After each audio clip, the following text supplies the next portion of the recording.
용서는 어떻게 보면 어려운 것이 아니라 불가능한 것 같습니다.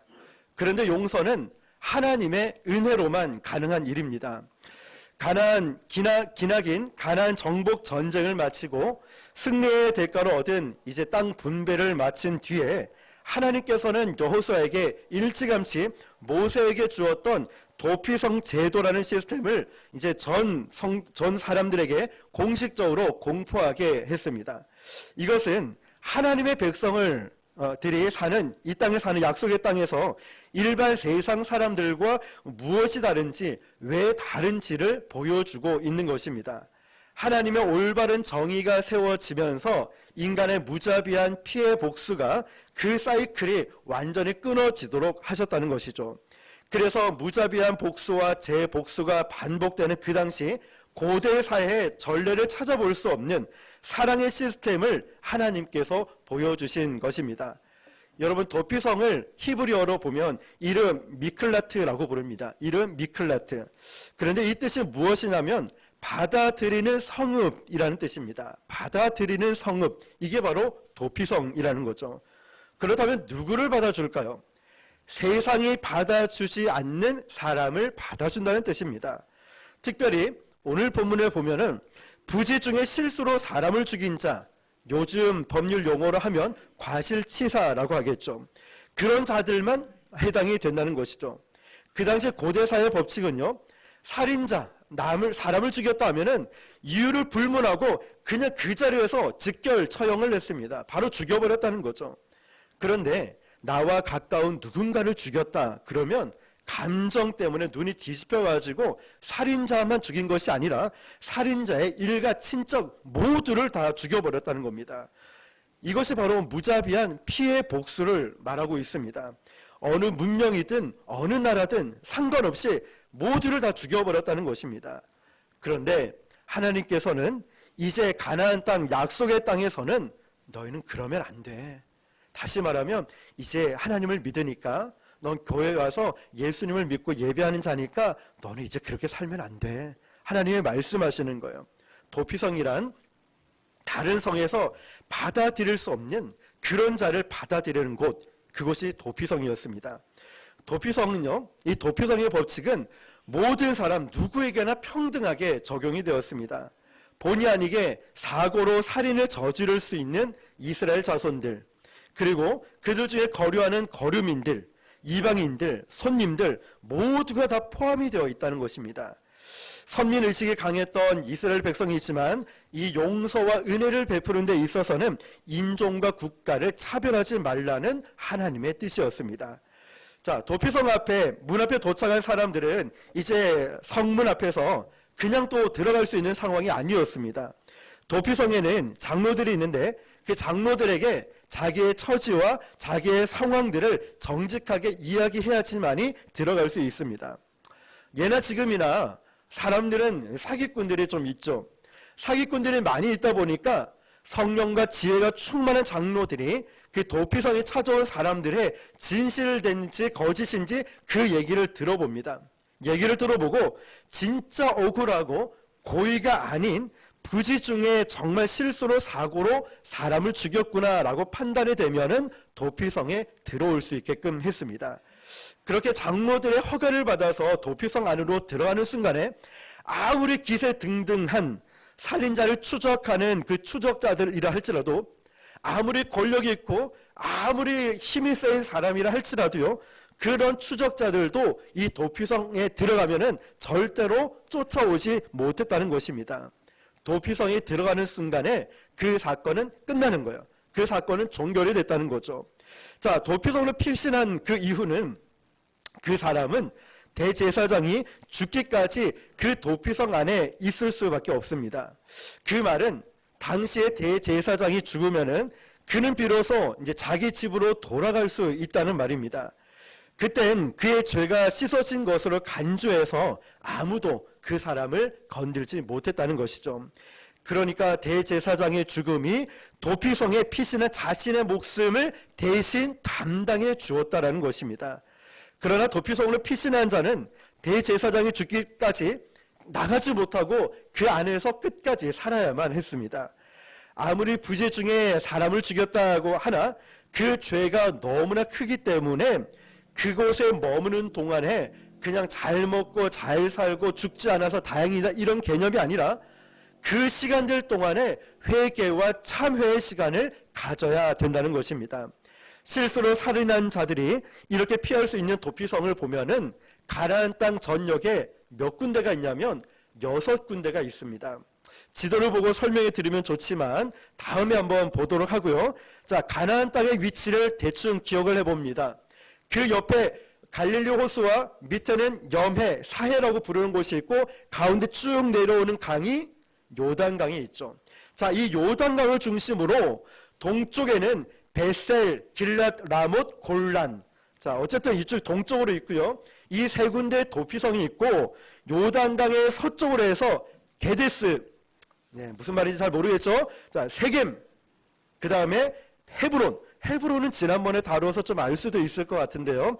자, 그렇게 세 개의 도피성이 동쪽과 서쪽에 각각 3개씩 놓여져 있습니다. 그런데 여기서 주목해야 될 것이 뭐냐면은 이 6개의 도피성 전부가 상당히 높은 고원지대에 위치한 성읍이었다는 것이죠.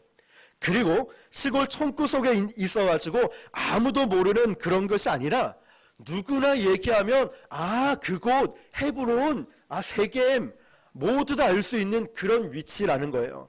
다시 말하면 우리 시골을 얘기하면 금정산, 저쪽에는 황룡산, 장산 누구나 말하면 산 이름을 대면 알 수 있을 정도로 거기 위치해 있구나라고 하는 거죠.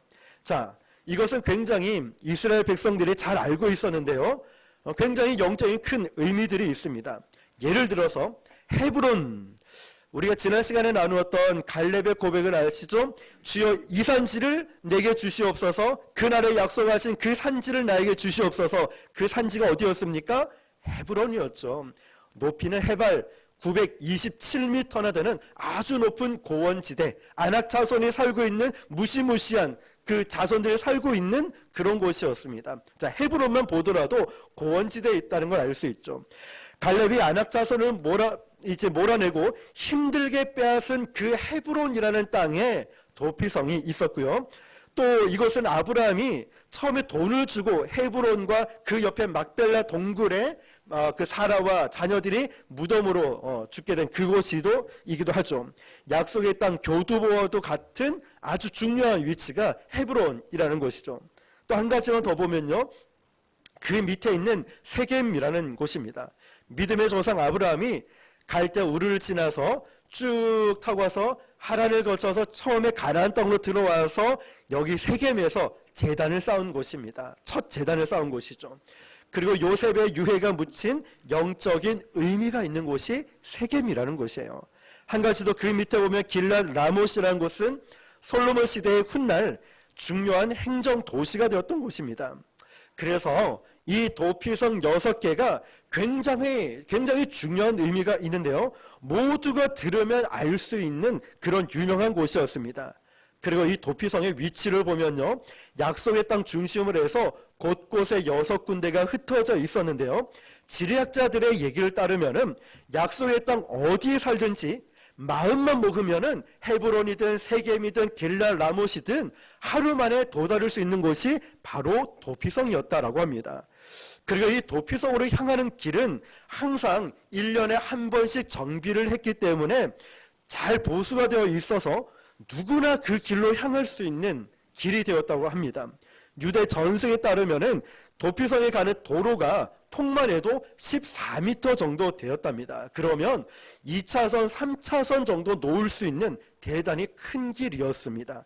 자, 그리고 그 곳곳의 교차로에는 우리가 고속도로를 가더라도 우측으로 가면 경부고속도로고 좌측으로 가면 어떤 고속도로고 이정표들이 있지 않습니까? 여기로 가면 양산으로 가고 이쪽으로 가면 해운대로 가고 저쪽으로 가면 서면으로 가고 덕천 만덕으로 가고 이정표가 있지 않습니까? 이와 마찬가지로 도피성으로 가는 길에는 편말이 있었다고 합니다. 이쪽은 도피성으로 가는 길입니다. 표식이 다 붙어 있었습니다. 그 길도 매년마다 보수를 했기 때문에 누구든지 이쪽은 도피성으로 가는 길이구나 알았다고 합니다. 자, 도피성은요 누구든지 쉽게 피신할 수 있는 가까운 거리에 있었고 누구나 쉽게 찾을 수 있는 높은 고지대에 있었습니다. 그리고 그 길은 항상 잘 닦여 있어서 누구든지 갈 수 있었던 길이었죠. 자, 이것은 무엇을 의미해 줄까요? 자, 이 뜻이 과연 무엇일까요? 실수로 사람을 살인한 자는 어떻게든 살아라 라는 뜻입니다. 결심하고 빨리 움직이기만 한다면 도피성으로 갈 수 있다는 것이죠. 부지 중에 살인한 자가 살 수 있는 길은 이 길밖에 없었다는 거예요. 내가 실수로 의도치 않게 살인을 범하게 됐다면 살 수 있는 길은 딱 한 가지 길밖에 없다는 걸 의미합니다. 그렇다면 도피성의 목적은 첫 번째 이거예요. 피해 복수자들의 손으로부터 생명을 보존받기 위한 것이고, 둘째는 공정한 재판을 받기까지 시간을 벌기 위해서라는 것입니다. 자, 사고나 실수로 사람을 죽였는데 피해자의 입장에서는 어떨까요? 감정이 격해지지 않겠습니까? 앞뒤 가리지 않고 난 저 사람을 죽이고 말 거야. 어떤 사람은 그 가족까지도 나는 복수하고 말 거야. 이런 피해 복수를 하게 되겠죠. 또 일단은 공정한 재판을 받아야 되지 않겠습니까? 그렇다면 적당한 시간들도 필요할 겁니다. 그 사회의 정의와 은혜가 같이 갈 수 있는 바로 하나님의 배려가 도피성이라는 것이죠. 이 약속의 땅에 설치된 도피성 제도 안에는 예수 그리스도의 사랑과 은혜가 상징적으로 묘사하고 있습니다. 우리 중에 누구도 완전한 사람은 없습니다.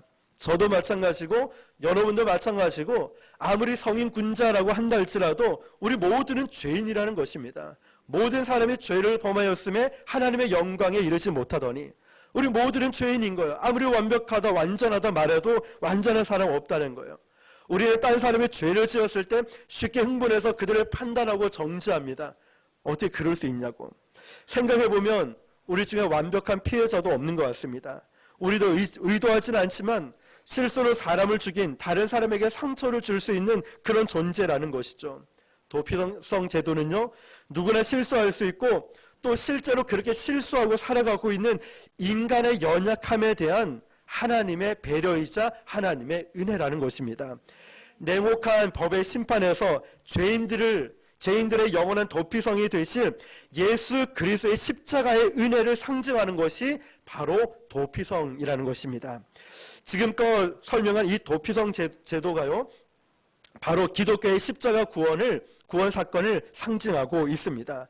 첫째는 본의 아니게 죄를 범한 인간이 유일하게 살 수 있는 길은 딱 한 가지 길밖에 없어요. 그 길은 뭐냐? 이 당시는 한 길밖에 없는 도피성으로 가는 길인 것처럼 저와 여러분들이 죄를 짓고 저와 여러분들이 낙심하고 저와 여러분들이 세상 곳에 빠져서 좌절과 절망 가운데 있을 때 달려갈 길은 하나의 길밖에 없다는 거예요.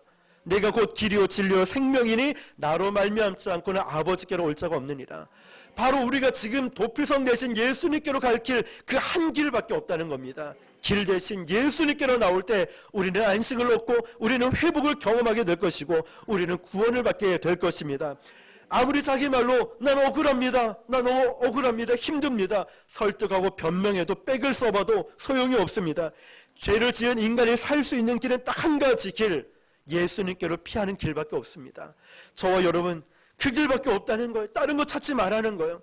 우리가 다른 길 가면 죽습니다. 또한 도피성은 누구든지 쉽게 달려갈 수 있는 가까운 곳에 있었습니다. 그 길은 잘 닦여 있었고 이스라엘 전역에 퍼져 있었습니다. 마음만 먹으면 하루 만에 갈 수 있는 길이었습니다. 6개의 도피성이 언제든지 갈 수 있는 항상 우리 가까이에 있다는 것이죠. 바로 옆에 교회가 있고요. 더군다나 이 더 좋은 북옥 순복음 교회가 있고요. 예수께로 인도해 주는 사람들도 있고요. 우리는 종교의 자유가 있는 나라에 살고 있습니다. 길이 멀어서 못 갑니다. 힘들어서 못 갑니다. 못 간다는 핑계를 들 수 없을 만큼 우리 주변에는 교회가 너무너무 많다는 거죠. 여러분, 도피성 문 앞에 도착한 사람들은요, 성문 앞에서 자기 죄를 가감 없이 고백을 해야 돼요. 거짓말하면 안 되는 거예요. 내가 이런 살인 죄를 정말 의도치 않게 죄를 지었습니다. 제가 이런 일이 있었습니다. 가감없이 고백해야만 했죠. 여러분, 십자가도 그렇습니다. 십자가는요, 누구든지 붙잡을 수 있지만 아무나 붙잡을 수 없는 거예요. 십자가는 누구나 다 붙잡을 수 있지만 아무나 붙잡을 수 없다는 것이죠. 십자가의 은혜를 누리려면은 자기 죄를 고백해야 됩니다. 주님, 제가 이런 죄를 지었습니다. 회개하지 않는 자에게 은혜가 없다는 것이죠. 쓸데없는 가식, 거짓, 핑계나 자기 정당화는 주님 앞에 통하지 않아요. 정직한 자기 고백, 그것이 바로 십자가의 은혜를 누리는 길이라는 것이죠. 주님의 십자가 앞에 나와서 내 죄를 고백하는 거예요. 사람 앞에 고백하는 게 아니에요. 신부에게 가서 고해성사하는 게 아니에요. 주님의 십자가 앞에 나와서 주님, 저는 이런 죄를 지었습니다. 이런 자들만이 그 십자가의 은혜를 누릴 수 있는 것입니다. 도피성 안에 피신한 자는 대제사장이 죽기까지 그 안에 살다가 대제사장이 죽어야지 그 땅을 떠날 수 있었습니다. 대제사장의 죽음이 그의 생명을 대신 해줬다는 것이죠. 도피성에 피신한 자들의 자유와 해방은 대제사장이 죽음으로서만 가능했습니다. 우리를 용서하기 위해서 예수님 그리스도의 십자가의 죽으심이 바로 필요했다는 거예요. 저와 여러분의 죄를 용서하려면 예수님의 십자가의 죽음이 반드시 있어야지만이 우리가 죄의 용서함을 받고 구원을 받는다는 것입니다. 용서는 대가를 치르는 하나님께서 주신 선물이었습니다. 우리에게는 공짜지만 하나님에게서는 심장을 도려내는 하나님의 아들의 죽음이 있었습니다. 이 사실 우리가 숙지하는 것이 왜 중요할까요?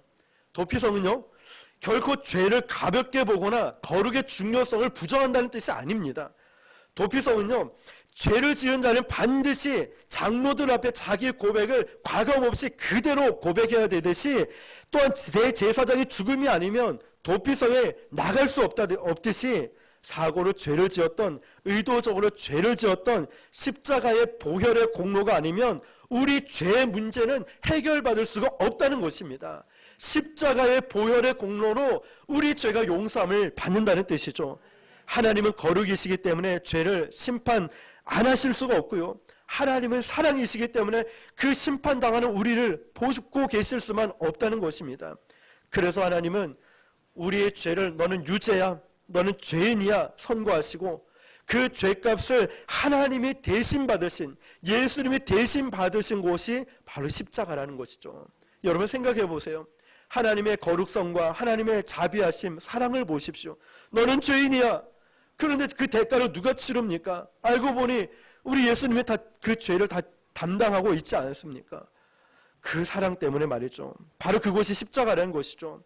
이 십자가는 하나님의 거룩함과 하나님의 사랑이 동시에 이루어지는 곳입니다. 죄인은 우리가 피할 수 있는 곳은 오직 갈보리의 십자가밖에 없어요. 다른 곳이 아니라 주님의 십자가밖에 없습니다. 빈손 들고 십자가 앞에 제가 나아갑니다. 이 도피성은 바로 구약에서 갈보리 십자가를 상징하는 것입니다. 6개의 도피성들이 모두 레위 지파들의 분배된 성읍들 가운데 있었다는 사실을 기억하십시오. 12지파가 사는 땅 곳곳에 레위 지파들이 거기에 분배가 되어서 그곳에 살고 있었습니다. 희한하게도 이 도피성 전부는요, 레위 지파, 레위인들이 사는 곳이었죠. 그렇다면 레위인들이 하는 역할이 뭘까요? 백성들을 대표해서 하나님께 제사를 드리는 사람들이 레위인, 레위 지파였거든요. 예수 그리스도의 보혈이, 어린 양의 은혜가 백성들에게 흐르게 해주는 사람들인데, 죄인들은 항상 이 레위인들과 함께 살라라고 했어요. 이 말뜻은 무엇이냐면 너의 남은 생에는 이제 너를 씻어주신 어린 양을 예배하면서 주님의 은혜에 잠겨서 살라라고 말씀하신 뜻이라는 것입니다. 그래서 도피성의 법칙은요, 이스라엘 백성들도 그들 중에 거주하는 외국인이라 할지라도 그 어떠한 사람이라 할지라도 공평하게 적용이 되었습니다. 이 은혜는요, 이스라엘 백성들뿐만 아니라 모든 족속으로 흘러가게 하는, 또한 전 세계로 흘러가게 하는 하나님의 능력이었습니다. 이 도피성 원리 안에는요, 하나님께서 우리가 하나님의 백성으로서 이 땅에서 어떤 마음으로 살아가야 할지를 가르쳐주고 있는 말씀이에요.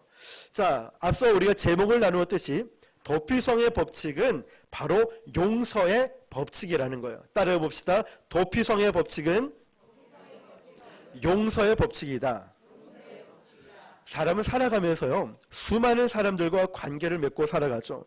관계를 맺고 살아간다는 것은요, 항상 위험을 감수해야 하는 거예요. 어떤 목사님들을 보면 성도님들이 가는 계단과 목사님들이 가는 계단이 또 다르게 해놨고요. 큰 교회는 성도들이 타는 엘리베이터와 담임 목사님 전용 엘리베이터가 따로 있어요. 처음에 저는 그게 이해가 안 됐어요. 그런데 또 어떤 목사님 설교를 듣다 보니까 그 목사님은 성도들과 굉장히 친밀하게 지내는 목사님이셨어요. 그런데 그 설교 가운데 여러분, 제가 여러분의 삶의 현장에 들어가서 같이 먹고 같이 어울리고 이게 목회자로 굉장히 큰 부담이 됩니다. 왜냐하면 부족하고 연약한 모습이 그대로 다 노출이 되기 때문에 혹시나 여러분에게 시험이 들지 않을까, 여러분의 그 마음에 상처가 되지 않을까 늘 조심하면서 섬기고 있습니다. 이런 얘기를 하더라고요. 자, 이처럼 관계를 형성해 놨고 살아가는 것은 쉽지 않은 부분들이 있다고 하는 거죠. 죄인과 죄인들이 모여 살면 서로 날카롭게 부딪히게 되어 있습니다. 우리는 서로에게 수많은 상처를 알게 모르게 주고받으면서 살고 있죠. 오래 살았다는 것은 그만큼 마음속에 미워하는 사람들이 많이 있을 수도 있어요. 아마 지금까지 살아온 사람들 중에서 어떤 분들은 마음속에 미움의 방을 만들어 놓고 그 미움의 방에 가둬놓은 수많은 사람들이 있을 겁니다. 그리고 그 사람들을 우리가 예수님을 믿고 나서도 그 미움의 방에다가 그대로 가둬놓고 용서를 하지 못하고 있어요. 왜냐하면 내 마음속에는 그 용서를 반대하는 수많은 정당한 이유들, 합당한 이유들이 부글부글 끓고 있거든요. 그 인간은 한번 호되게 맞아야 정신을 차릴 거야. 자기가 한 짓에 대한 대가를 치르게 된다는 걸 누군가는 가르쳐줘야 저 사람은 변화돼. 누군가는 그 사람을 손을 좀 봐줘야 돼. 저 인간은 가만히 놔두면 인간 되지 않아. 더 나쁜 짓 할 거야. 자기가 한 짓에 대해서 미안해하지도 않는 인간을 내가 어떻게 용서를 해. 당한 쪽은 난데 저 인간도 겪어봐야지. 그래도 자기한테 먼저 사과하면 내가 용서해 줄 텐데 근데 나한테 용서도 하지 않는데 내가 왜 저 사람을 용서해야 돼. 괜히 용서한다고 했다가 날 만만히 보고 앞으로 계속 나쁜 짓 하고 다니면 어떡하냐. 내가 더 나이도 많고 윗사람인데 왜 내가 나약한 모습을 먼저 보여야 되지? 자, 등등 수많은 정당한 이유들로 인해서 우리는 용서를 못합니다. 저 역시도 마찬가지고요. 그리고 상식적으로 우리는 용서를 이해할 수가 없어요. 왜 용서를 해야 되는지. 아까 몇 가지 예를 들었던 것처럼 아니 저 인간이 더 나쁜 인간인데 저 인간이 지금 문제가 있는데 왜? 라는 생각들이죠. 용서는 아까 말씀드렸듯이 용서는요, 이 땅의 것이 아니라 made in heaven. 용서는 이 땅의 것이 아니라 바로 하늘의 것이에요. 하늘에 눈을 뜨지 않으면 이해할 수가 없어요. 다시 말하면 사람을 바라보면, 저 인간을 바라보면 절대 용서 못합니다. 누굴 바라볼 때, 무엇을 바라볼 때요? 예수님의 십자가를 바라볼 때 우리는 용서할 수 있는 거예요. 자, 여러분, 용서는 공평의 문제인가, 인과응보의 문제인가, 여기에 대한 시원한 답을 주지는 않습니다. 그러나 이 용서는요, 상식적으로 이해할 수 없지만 은혜의 물꼬를 트는 기가 막힌 하나님의 축복이라는 거예요. 용서는 은혜의 물꼬를 트게 만드는 하나님의 은혜의 축복이라는 것이죠. 하나님은요, 우리가 인간적인 생각을 접고 하나님의 용서의 은혜를 우리 이웃들에게 흘려보내길 원하십니다. 하나님은 거룩이시지만 또한 하나님은 사랑이셔요. 왜 하나님이 우리에게 용서를 하라고 말씀하실까요? 도저히 저 인간은 용서할 수 없는데, 도저히 나는 이 땅을, 이런 사람들을 용서할 수 없는데 왜 하나님 저에게 용서하라고 이 말씀을 주십니까? 왜 이 말씀을 준비하면서 저 역시도 지금 이 여호수아 강해를 쭉 가다 보니까 이 용서라는 게 딱 맞닥뜨려진 거예요. 제 마음속에 있는 그런 어떤 일들, 어떤 사람들이 있는데, 주님, 저도 용서를 못하는데 제가 어떻게 설교를 할 수 있겠습니까? 오늘 설교하면서, 준비하면서 계속 마음에 찔리는 거예요. 여러분은 어떻습니까?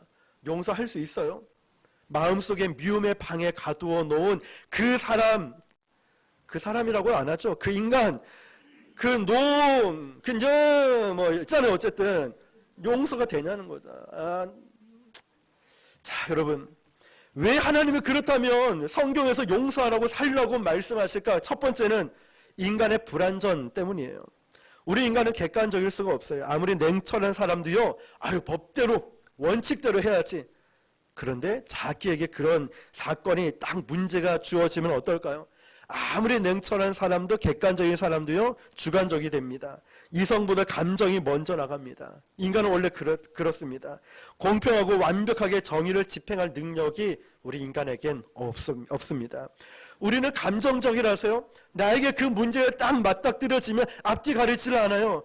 일단 우리에게 어떤 힘이 만약에 주어진다면 우리는 나에게 상처 준 사람을 찾아가서 몇 배나 더 복수하고 더 힘들게 만듭니다. 도피성은요, 살인을 저질러도 상관없다는 이런 얘기가 아니에요. 정의는 오직 하나님이 집행할 수 있다는 것을 우리에게 알려주는 거예요. 이 도피성은 바로 네가 그 문제를 해결하지 말고 하나님께 맡겨라 말씀하는 거예요.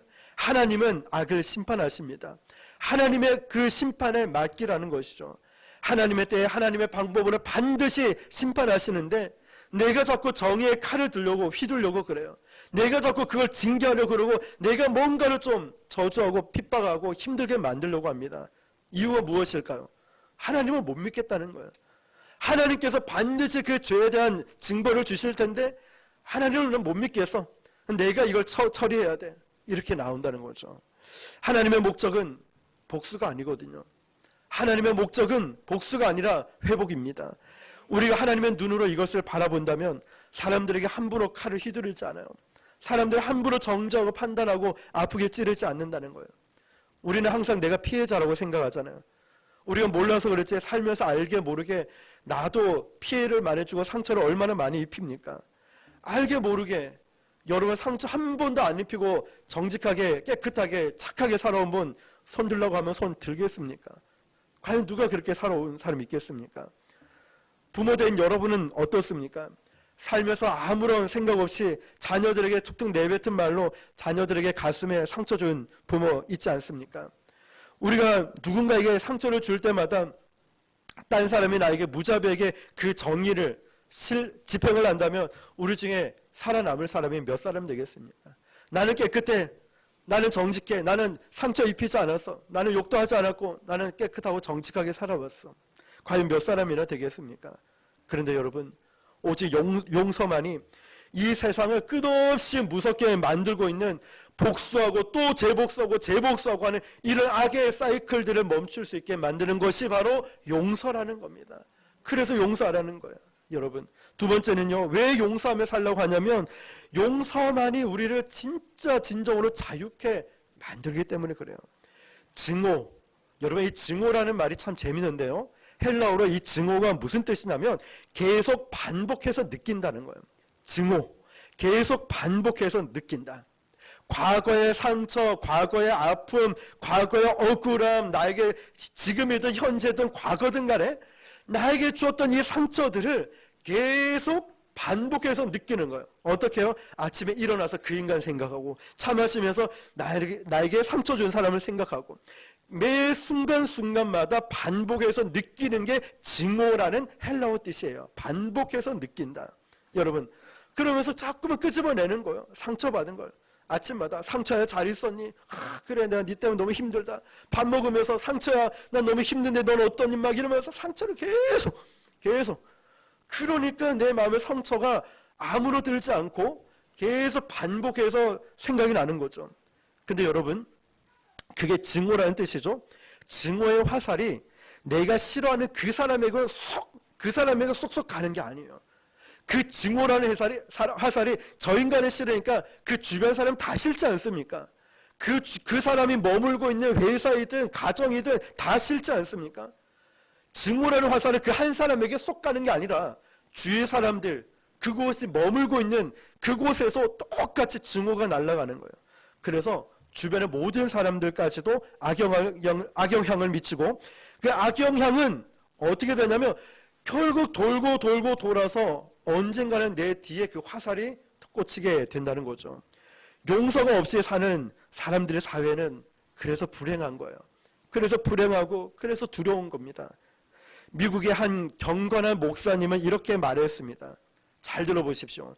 용서를 함으로써 가장 먼저 그리고 가장 큰 혜택을 받는 사람은 다름 아닌 용서를 베푸는 우리 자신이다.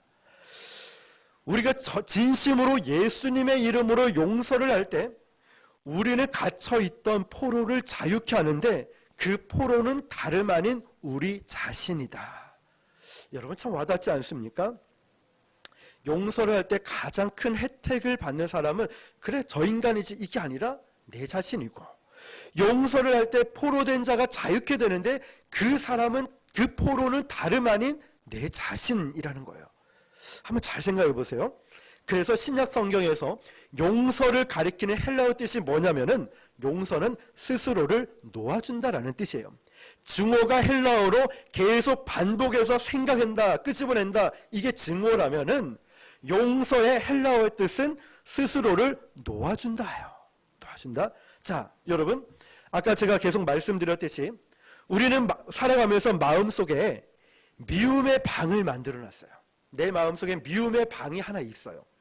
그 미움의 방에 나에게 상처를 준 그 인간, 그 놈 어쨌든 있어요. 이 마음방에 다 가둬놨다고 그랬죠. 그런데 그 미움의 방 안에 그 마지막 방 안에 누가 있냐면 그 인간만 있는 게 아니라 내 자신이 있는 거예요. 내가. 우리 자신이 있다는 거예요. 압박해서 이제 죄수들을 다 풀어야지만이, 미움의 방에 있는 그 사람을 자유케 다 보내줘야지만이 나도 나올 수 있는 거예요. 나도. 여러분, 용서하기를 거부할 때 우리는 스스로 미움의 노예로 묶어놓는 거예요. 그 사람만 묶어놓는 게 아니라 나도 같이 묶여 있는 거예요. 그런데 여러분, 용서만이 우리 영혼을 새처럼 자유롭게 할 것입니다. 용서만이 새처럼 우리를 날아갈 듯 이제 자유함을 얻었다라는 것이죠. 예전에 우리가 뭐 이렇게 포로로 이렇게 끌려오고, 예전에 그 외국 사람들이 뭐 부산항에 이제 잡혀 들어올 때, 또 아니면 이제 숨어 지냈던 어떤 이제 범죄를 저지른 분들 보면 잡혔을 때 하는 말이, 아 이제 자유하면, 이제 자유하다, 이제야 속편하다. 숨어서 사는 게 너무너무 힘들었다는 거죠. 그 경찰만 피하면 될 줄 알았는데 온갖 더 많은 사람들을 피해서 다녀야 되니까 그렇죠. 마태복음 18장 35절에 너희가 각각 마음으로부터 형제를 용서하지 아니하면 나의 하늘 아버지께서도 너희에게 이와 같이 하시리라. 아멘. 물론 이 말씀을 문자 그대로 받아서 당신 용서하지 않으면 하나님도 너를 용서하지 않는데 이렇게 보는 것이 아니고요. 하나님은 이미 십자가에서 우리를 하나님의 사랑으로 용서해 주셨습니다. 그런데 이 용서는요, 선물이라는 거예요. 문제는 우리가 용서하지 않으면 하나님 아버지의 크신 용서를 우리가 누리지 못한다는 거예요. 선물은 받았습니다. 예를 들어서 누가 정말 최고 좋은 자동차를 선물을 해줬어요. 아니면 핸드폰을 선물을 딱 줬는데 내가 이거를 전화를 쓰든 키를 받아서 운전을 하든 뭔가 써먹어야 되는데 선물만 받아놓고 아무런 의미 없이 장식품이 돼버린 거예요. 하나님은 예수님의 십자가에서 그 사랑으로 용서라는 선물을 우리에게 주셨는데 그냥 장식용품이 되어본 거예요. 쓰지 못하고 활용하지 못하고 누리지를 못하고 있다는 거죠. 여러분, 받아서 쓰지를 못하는 거죠. 하나님의 십자가의 용서, 은혜가 바로 여기에 있는데 우리가 누리지 못하는 이유, 바로 형제를 미워하기 때문이죠. 용서하지 못하니까 내가 늘 마음에 힘이 든 거죠. 그러면 우리는 나도 모르게 미움의 노예가 돼버리고 미움의 방에 내가 갇혀 있는 거예요. 내가. 세상 마귀가 그렇게 잘 데리고 놀 수가 없어요. 미움의 노예된 사람은 얼마나 마귀가 잘 데리고 노는지 몰라요. 왜냐하면 시키지 않아서 알아서 미워하고 알아서 싸우고 알아서 헌담하고 알아서 다 하니까. 근데 여러분 기억하십시오. 용서는 미움으로부터의 자유입니다. 용서는 과거의 상처로부터 자유입니다. 내게 상처를 입힌 그 사람들로부터 자유함이 바로 용서로부터 시작되는 거예요. 그 사람을 용서하는 것 같아 보이지만 아니에요. 그 용서는 내가 미움의 방에서 자유함을 누리는 것입니다. 많은 경우 우리가 용서를 주저하는 이유는 그거죠. 내가 용서하면 저 사람이 나를 어떻게 볼까? 용서하면 저 사람이 나를 어떻게 생각할까? 우리의 최고의 시나리오는 그거 아닙니까? 집사님 내가 미안해. 그러면 미안해, 나도 너무 잘못했어요. 나도 그러면 안 되는데. 보통 그렇게 반응이 잘 안 나오지 않습니까? 그 사람이 거절할까 봐 우리가 사실 두렵지 않습니까? 그런 생각 자체가 상대방에게 내 마음의 지배권을 넘겨주는 거예요. 내 마음은 내가 지키고 내가 자유함을 얻어야 되는데 그 사람의 기준에 대해서 자꾸만 이렇게 저렇게 바뀐다는 거죠. 우리 인생에서 내가 어쩔 수 없는 걸 가지고 괴로워하면 안 됩니다. 내가 할 수 없는 걸 가지고 자꾸만 괴로워하면 안 된다는 거죠. 내 자신의 결단으로 변화시킬 수 없는 건 내 자신이지 상대가 아니라는 거예요. 상대를 변화시킬 수 있는 건 하나님이 하실 거예요. 하나님께 맡긴다는 거예요. 내가 할 일이 아니라 하나님께 맡긴다는 거죠. 그러므로 상대방이 변하기까지 내 마음을 풀지 않겠다. 이거는 그 사람한테 내 삶을 맡기는 거예요. 그러지 말라는 거죠. 용서란 상대가 어떻게 나오든 상대방이 내 용서를 받아들이든 그렇지 않든 내가 하나님 앞에서 내 마음 속에서, 다시 말하면 내 마음의 미움의 방에서 상대의 잘못을 딜레이트, 삭제해버리기로 선포하는 것이 용서입니다. 믿으십니까? 용서는 이제 하나님 앞에서요, 내 마음속에 미움의 방에 있는 그 인간을 이제 나에게 어떤 상처를 줘도 하나님 앞에서 다 삭제해버리는 거예요. 다 없애버리는 거예요. 그렇게 선포하는 겁니다. 중요한 건 이거죠. 그래서 나사렛 예수 이름으로 선포해버리는 거예요. 내 마음의 미움의 방에서 이제 그 사람을 나가라고 내보내버리는 거예요. 나의 과거의 상처, 나의 지금의 아픔들 다 내보내. 그 인간도 내보내고 그 어떤 상처도 환경도 과거의 아픔도 이제는 자 가라고. 이제 넌 나와 아무 상관이 없다. 이제 너는 가라고. 하나님 앞에서 그 인간을 보면 절대 용서 못하지만 십자가 하나님의 사랑을 생각할 때 용서할 수 있는 것처럼 예수님의 십자가만 생각하고 다른 거 생각하지 마시고 나가라고 다 내보내는 거예요. 더 이상 이제 그들을 정죄하지 않는 거예요. 그걸 그 사람에게 가서 꼭 나 당신 용서했어 말할 필요도 없습니다. 여러분 마음으로부터 이제 그렇게 선포하면 되는 것입니다. 그리고 그가 내 용서를 받아들이기까지는 이제 하나님께 맡기는 것입니다. 여러분, 그러나 적어도 이 선포의 결단이 이제는 그 선포를 할 때 우리는 영적인 자유함을 누리게 될 것입니다. 다음 시간에 우리가 이어지는 말씀을 나누도록 하고요. 오늘 도피성의 은혜는 용서의 은혜였습니다. 사람을 바라볼 때 용서할 수 없지만 예수님의 십자가를 바라볼 때 우리는 용서할 수 있어요. 그 용서는 그 사람을 위해서가 아니라 내 안에 미움의 방에서 그들을 내어 보내는 것을 여러분 꼭 기억할 수 있길 주님의 이름으로 축원합니다. 우리 이제 합심해서 기도하겠습니다. 하나님, 제 마음속에 미움의 방에 어떤 사람이 있고 어떤 환경이 있고 어떤 상황들이 있습니다. 그것 때문에 늘 눌려 있었고 기도가 되지 않고 예배의 은혜를 경험하지 못했습니다. 저는 그 사람을 정죄하고 판단해야지 속이 시원했고 증오하듯이 매일마다 그 상처를 끄집어냈었습니다.